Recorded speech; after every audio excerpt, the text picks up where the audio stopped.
Hi, my name is Steve Kong. I'm a partner in the law firm Emersky & Kong, PLLC, with offices in Washington, D.C. and New York.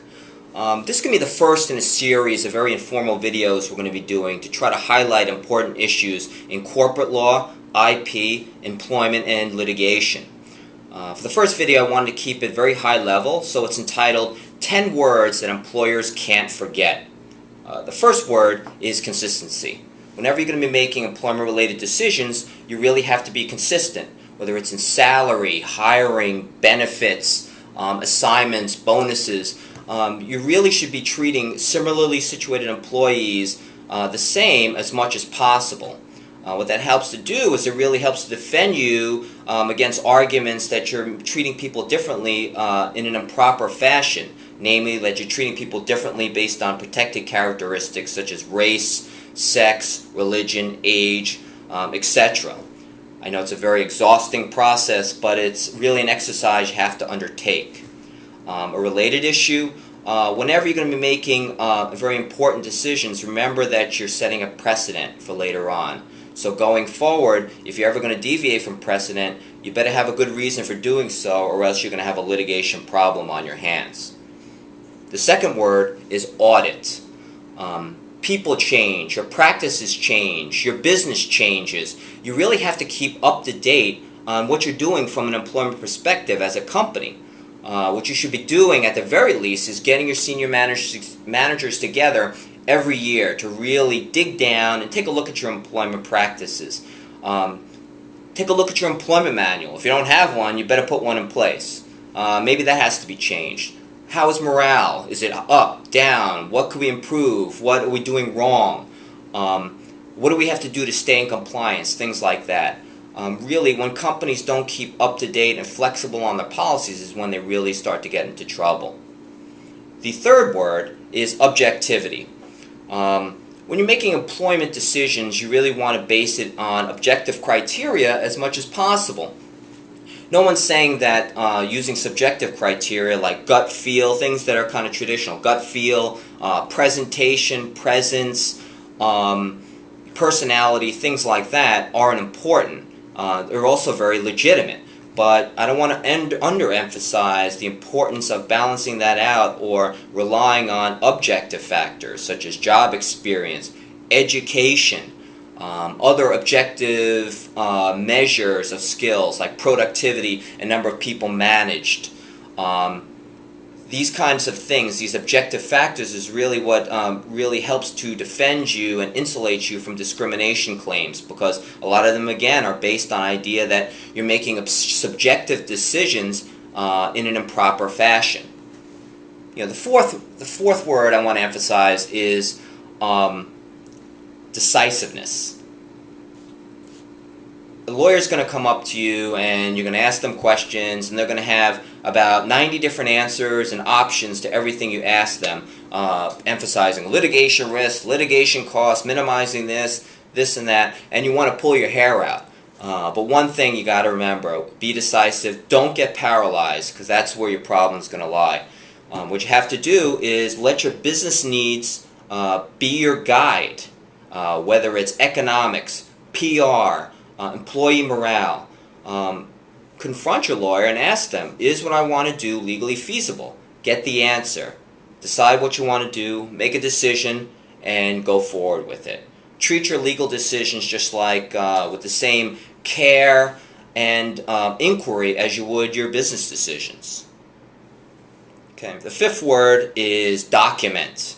I know people clients might come up to me and say that, well, I have a great memory. Why do I need to write things down? You know, you have a great memory. That's great. Congratulations. It's not going to do you much good when an employee later claims that you promised them a big bonus, or that you told them that they were an at-will employee when you claim you didn't say that. So it's not going to do you much good. You never want to get into a battle of credibility with your employee, because what that does, it kind of drags out the litigation. Also, you could lose. You know, the day of the oral agreement and the handshake agreement are over, unfortunately. Some examples of things you should be doing is that if you have an important conversation, memorialize that conversation in a memo to file afterwards. there's really a lot of evidentiary weight to writing things down in a memo right after it occurs. If you're going to change a policy, implement a policy, write down, have it written why you're doing the policy or why you're deviating from the policy and your reasons for doing so. It's very important to do that. Also, if you're going to enter an agreement with an employee, get the employee to sign it so they can't back away from it later on or claim or deny the existence of that agreement later on. Okay, the sixth word is proactive. Being proactive in your decisions it just improves employee morale, and it really helps to reduce your risk of employment litigation. If you have little problems, you really want to nip them in the bud before they escalate and become disastrous. A key thing here is that your initial inclination, let's say your company did something wrong, but it's minor, is to deny, and just escalates, and all of a sudden you're in a lawsuit. Or maybe the better decision would have been to lick your wounds, admit that your company did something wrong, fix it, and the problem is done. There's nothing wrong with that. You want to avoid litigation. That's what's key. An example would be if somebody has a chair and you don't give them a chair and all of a sudden they claim it's for a discriminatory purpose. It may seem ridiculous, but little things like that escalate if you don't nip them in the bud. So give them the chair if they deserve the chair, and say that, okay, it was an oversight and let's move on. Stuff like that is very important to reducing employment litigation, which should be your ultimate goal in these situations.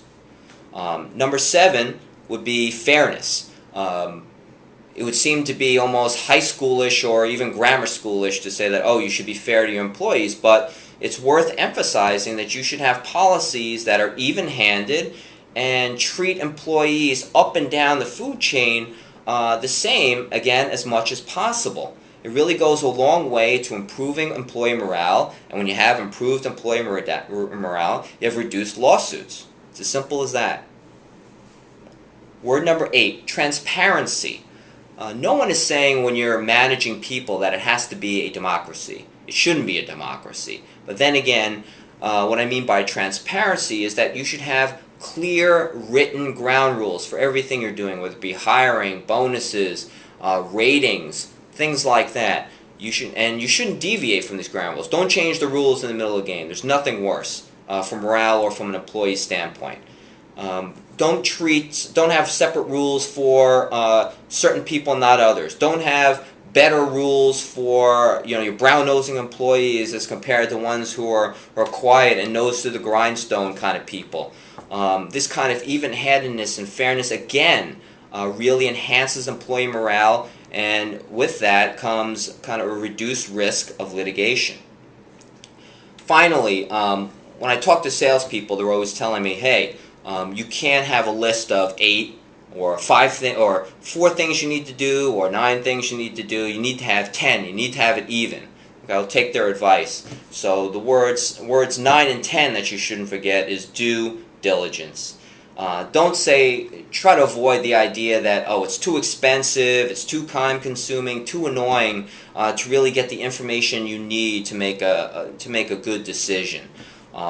Whether it's in background checks of employees, really dig into their credit, dig into where appropriate, dig into their criminal background, check references, do your due diligence, get the information you need.